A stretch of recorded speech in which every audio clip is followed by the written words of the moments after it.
రాహుల్ గాంధీ గారి భారత్ జోడో న్యాయ యాత్ర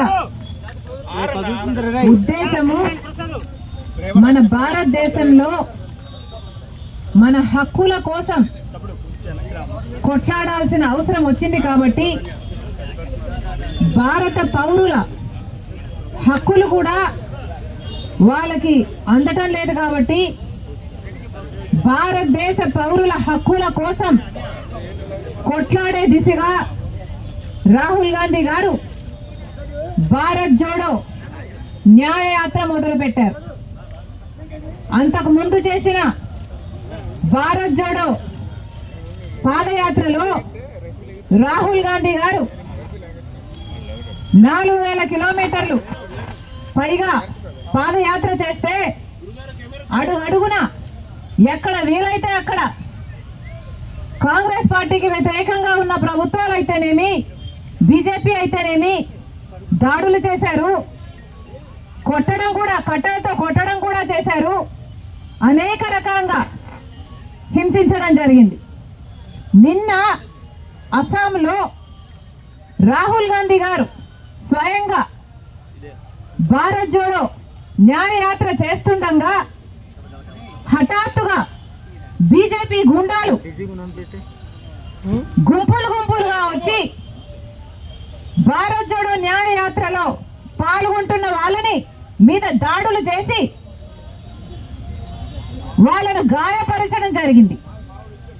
ఎందుకు ఇలా చేస్తున్నారు అని రాహుల్ గాంధీ గారే స్వయంగా దిగి వాళ్ళని ఎదిరిస్తే రాహుల్ గాంధీ గారికి కూడా ప్రమాదం తలపెట్టే ప్రయత్నం చేసి ఆఖరికి పెద్ద గొడవై నిన్న అస్సాంలో ఈ విషయం జరిగితే అస్సాంలో ఉన్నది బీజేపీ పార్టీకి చెందిన ముఖ్యమంత్రి. మరి ఇప్పుడు బీజేపీ పార్టీ అధికారంలో ఉన్న రాష్ట్రంలో కనీసం ప్రశాంతంగా శాంతియుతంగా ప్రజల కోసం చేపట్టిన ఒక యాత్రని కూడా చేయనీయకపోతే దీన్ని ప్రజాస్వామ్యం అంటారా అని మోడీ గారిని ప్రశ్నిస్తున్నాం. మోడీ గారు సమాధానం చెప్పాలి. ఈ రాష్ట్రంలో ప్రజలే చెందిన వాళ్ళు ఈ దేశంలో ఉండాలా?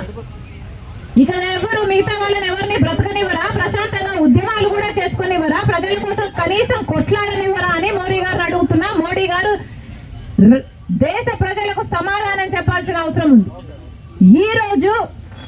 ఈ రోజు రాహుల్ గాంధీ గారు అస్సాంలోనే ఒక గుడికి వెళ్ళాలనుకుంటే ఆ గుడికి కూడా రాహుల్ గాంధీకి వెళ్ళకూడదు, అనుమతి లేదు అని అనుమతి నిరాకరించారు.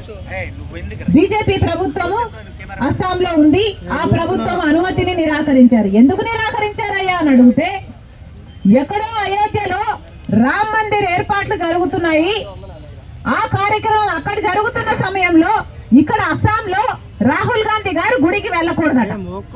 ఇది ఎక్కడ న్యాయం అని అడుగుతున్నాం. అంటే గుడికి వెళ్ళడానికి కూడా మోడీ గారి పర్మిషన్ కావాలా? గుడికి వెళ్ళడానికి కూడా బీజేపీ పర్మిషన్ కావాలా? గుడికి వెళ్ళడానికి కూడా బీజేపీ కార్యకర్త నాయకుడు లేకపోతే ఆర్ఎస్ఎస్ లేకపోతే విహెచ్ఓ వీళ్ళ ఈ సభ్యులే అయి ఉండాలా? సామాన్య ప్రజలకు కనీసం గుడికి వెళ్లే హక్కు లేదా అని అడుగుతున్నాం. ఎందుకు నిరాకరించారో మోడీ గారు, అస్సాం చీఫ్ మినిస్టర్ సమాధానం చెప్పాల్సిన అవసరం ఉంది. ఇలా అడుగున నిరంకుశ పాలన, ప్రతి చోట ఎక్కడ వీలైతే అక్కడ ఎలా మిగతా ప్రజల్ని, మిగతా పార్టీలను ఎలా తొక్కగలిగితే అలా ఇంత నీచమైన పరిపాలన చేస్తుంటే దీని డెమోక్రసీ అని ఎలా అంటారు? ప్రజాస్వామ్యం అని ఎలా అనుకోమంటారో మోడీ గారు సమాధానం చెప్పాలి. ఈరోజు రాహుల్ గాంధీ యాత్ర పైన జరిగిన ఈ దాడులకు నిరసనగా మహాత్మా గాంధీ గారి విగ్రహం దగ్గర కాంగ్రెస్ పార్టీ ఈ ధర్నా చేపట్టడం జరిగింది. ఈ నిరంకుశ పాలన ఆగాలి, ఇది ప్రజాస్వామ్యం అని బీజేపీ పార్టీ మోడీ గారు గుర్తుపెట్టాలు చేసుకొనివ్వాలి. మరొకసారి మోడీని హెచ్చరిస్తున్నాం. ఎలక్షన్ల సమయంలో ప్రజలు గమనిస్తున్నారు. మీ నిరంకుశ పాలన మీరు ఆపకపోతే ప్రజలు మీకు బుద్ధి చెప్పే సమయం వచ్చిందని మోడీ గారిని హెచ్చరిస్తున్నాం. క్షమాపణ చెప్పాలి. కాంగ్రెస్ పార్టీకి చెందిన రాహుల్ గాంధీ గారి యాత్రని ఇంత నీచంగా అడ్డుకోవడం అన్నది ప్రజాస్వామ్యంలో ఎవరు సహించని విషయం. కనుక బీజేపీ పార్టీ అక్కడ అస్సాం చీఫ్ మినిస్టర్ రాహుల్ గాంధీ గారికి క్షమాపణ చెప్పాలని కూడా కాంగ్రెస్ పార్టీ డిమాండ్ చేస్తుంది. Down down BJP, down down BJP, BJP, BJP, BJP, down down BJP, down down BJP, down down BJP, down down BJP, down down BJP, down down, down down Modi, down down, down down BJP, down down BJP, down down BJP, down down BJP, down down BJP, down down BJP, down down BJP, down down BJP, down down BJP, down down BJP, down down BJP, down down BJP, down down BJP. Uttarandhra working president Rakesh Reddy గారిని వందన సమర్పించేగా కోరుతాం. రాకేష్ రెడ్డి గారు, రాకేష్ రెడ్డి గారు